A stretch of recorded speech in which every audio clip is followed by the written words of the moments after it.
So today we're going to talk about why online dating is not working for most of us guys in 2019.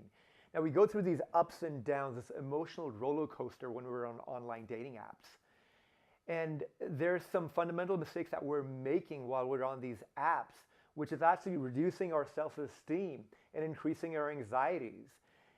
So we're going to talk about this, and also we're going to talk about how to correct these errors and make the most out of our online dating experience. Let's start with the fundamental problem that I feel that online dating apps have created, especially apps like Tinder and Bumble, the high swiping apps as they may be. Let me give you a woman's perspective. They suffer from what I call cognitive overload.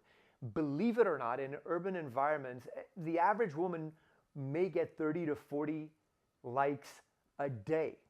What that means in a month is she gets about 1,500 possible suitors, which is absolutely overwhelming. Now, if you're one of those 1,500 people, what are your odds of landing a date with that woman?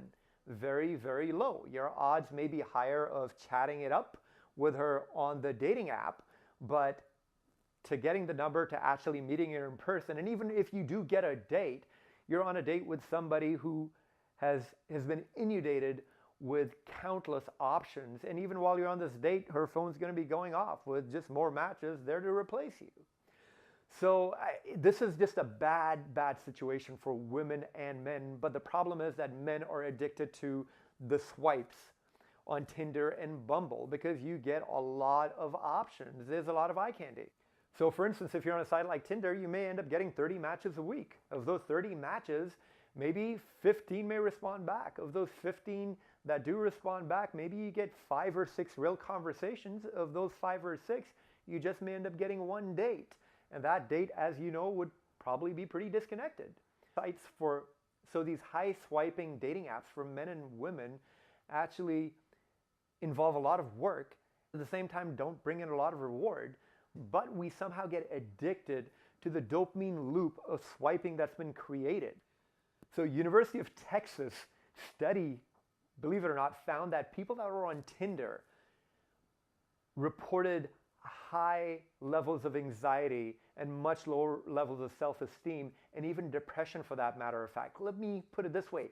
Tinder makes you depressed. It reduces your self-confidence.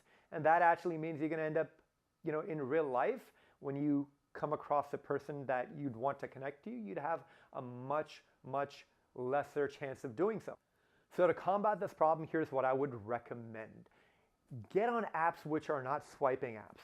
Apps like, I'd say, Coffee Meets Bagel, Hinge, and even The League for that matter of fact. You're not going to get as many matches. Women are not going to get as many matches. And, there'll be a day that you do not even get a match or not. But the matches that you will get are going to be more connected. Your conversations are going to go more effortlessly. And when you connect with somebody, that person will have their undivided attention on you more so than they would have on Tinder or Bumble for that matter of fact.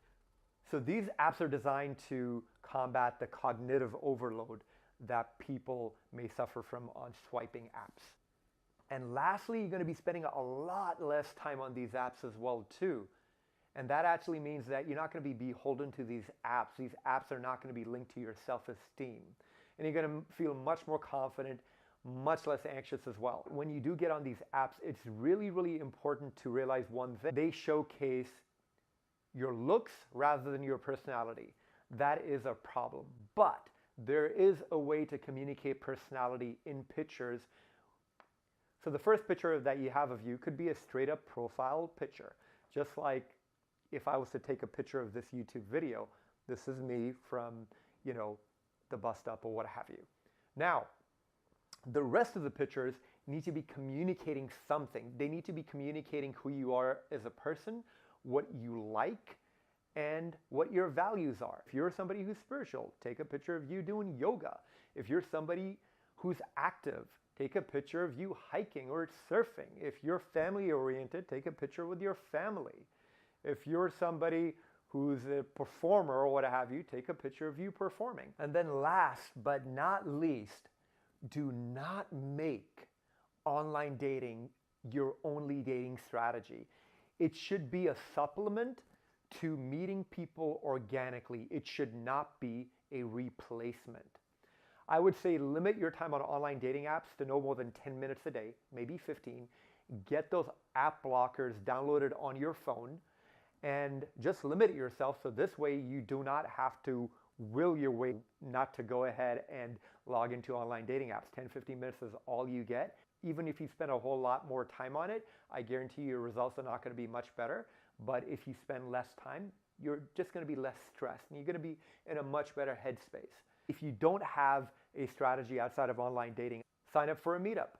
Go look for events at Eventbrite and on Facebook. Get yourself out there. Practice your social skills. If you go ahead and meet people at events that you like going to, you're going to connect with people that are much, much more aligned with who you are. And your connections are going to stick. I'm going to these events and meeting people. You're going to develop social skills, charisma. You're going to get over your social anxieties or what have you. It's a win-win. So I hope this has been informative for you. I'd love to hear what your experience has been on online dating, what you struggle with, and what you'd like me to talk about going forward as well too. So with that, I hope you put these suggestions into practice and you make the most out of the online dating experience.